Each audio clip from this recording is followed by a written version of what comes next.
Hey everyone, I'm so glad you could join me tonight, though I have to warn you, things are about to get a little bit intense. We've all had those dreams, right? The ones where you're running through a house you don't recognize, but every corner feels eerily familiar. You wake up in a cold sweat, thankful it was just your imagination.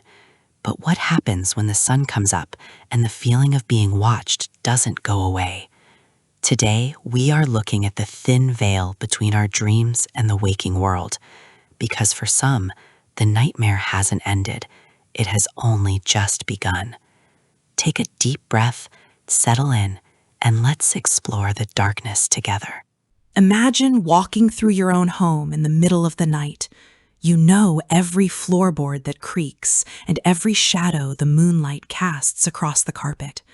But tonight, the air feels heavy, almost like it's vibrating with a low hum that you can feel in your teeth.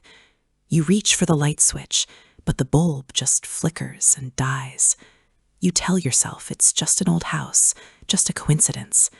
Yet there's a cold draft coming from the basement door, a door you are absolutely certain you locked before heading to bed.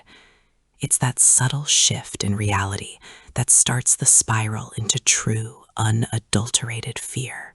Have you ever noticed how silence isn't actually silent? When the world goes quiet, your ears start to play tricks on you. You hear the rhythmic thud of your own heart, and then you hear something else. A soft, wet, shuffling sound coming from the corner of the ceiling. You don't want to look up. You know that if you look, you're acknowledging that something is there with you. It's the psychology of the unseen that really gets to us. We are wired to fear what we cannot categorize. And right now, in the corners of this room, there is something that defies every logical category you've ever known. The tension is building. Can you feel it? Let's talk about the shadows for a second. We usually think of them as just an absence of light, but in this nightmare, the shadows have a weight to them. They seem to pool in the corners like thick black ink. You watch as one particular shadow detaches itself from the wall and moves independently across the floor. It doesn't have a shape you recognize. It's jagged, shifting, and hungry. You try to call out, to scream, but your throat feels like it's filled with dry sand. This is the moment where logic fails and the primal instinct to survive takes over. But where do you go when the house itself seems to be turning against you? You decide to move toward the kitchen, thinking maybe the light over the stove still works. Every step feels like walking through waist-deep water. The kitchen is cold, so cold your breath hitches in the air like a ghostly fog. You see the reflection in the window, not your reflection, but a tall, spindly figure standing right behind you. When you spin around, there's nothing there, just the empty space where a monster should be. The psychological toll of this cat and mouse game is exhausting. Your mind is screaming that you are in danger, but your eyes keep telling you that you're alone. Who do you trust when your senses start to lie? Suddenly, a sound shatters the silence. It's a laugh, but not a human one. It's high-pitched, metallic, and it seems to be coming from inside the walls themselves. You realize then that this isn't a haunting, it's an invasion. The nightmare has found a way to breathe, to exist, and to mock you. You start to run, but the hallway seems to stretch out, becoming an impossible tunnel of peeling wallpaper and closed doors. No matter how fast your legs move, you aren't getting any closer to the exit.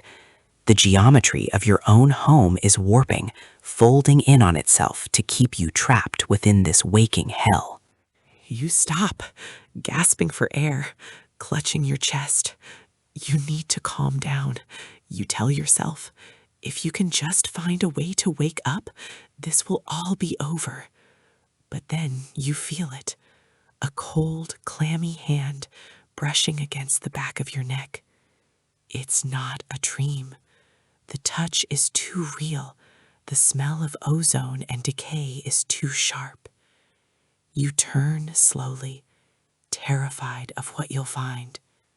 There, Standing just inches away is the physical embodiment of every fear you've ever suppressed.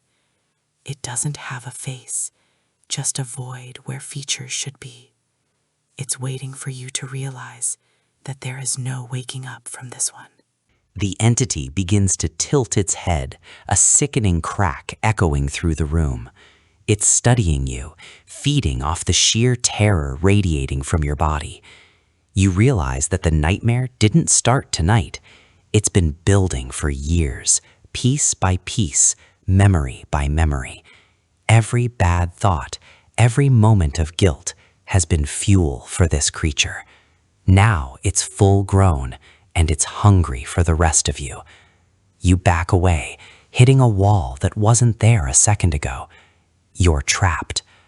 The lights begin to strobe violently, flashing between the reality you know and a scorched, hellish version of your room. In a final, desperate act of defiance, you reach out to push the creature away, but your hands pass right through it, like smoke. It lunges forward, its mouth, if you can even call it that, opening wide to reveal 1,000 needle-like teeth. This is it, the jump scare you've been dreading, the moment where the build-up ends and the collision begins. You close your eyes and wait for the impact, for the pain, for the end of everything. The air goes completely silent once more. The wind stops, your heart stops, and for one crystalline second, you are suspended in the absolute void of the nightmare's core. You open your eyes. You're back in your bed. The sun is peeking through the curtains, and the birds are chirping outside. You let out a laugh of pure relief, shaking your head at how real it all felt. You sit up, reaching for your phone on the nightstand. But then you notice something. There, on the wooden surface of the table, are 4 deep, fresh claw marks. And in the mirror across the room, written in the steam of a breath that isn't yours, are the words, "I'm still here." The nightmare didn't end when you woke up. It just changed the rules of the game. It's a chilling thought, isn't it? That we might never truly be alone, even in the safety of our own homes. These stories remind us to appreciate the light while we have it, because the dark is always waiting for its turn. I hope this journey into the nightmare gave you the chills you were looking for today. Horror is such a powerful way to process our fears, and I love sharing these experiences with all of you. Remember to keep your doors locked and maybe leave a light on tonight, just in case. You never know what's watching from the shadows while you sleep. Thank you so much for watching. If you enjoyed this descent into darkness, don't forget to like and subscribe for more updates.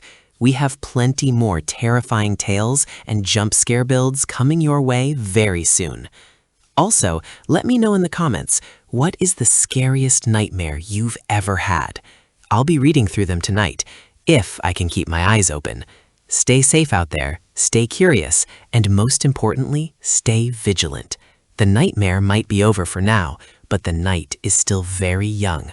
Don't forget to like and subscribe for more updates.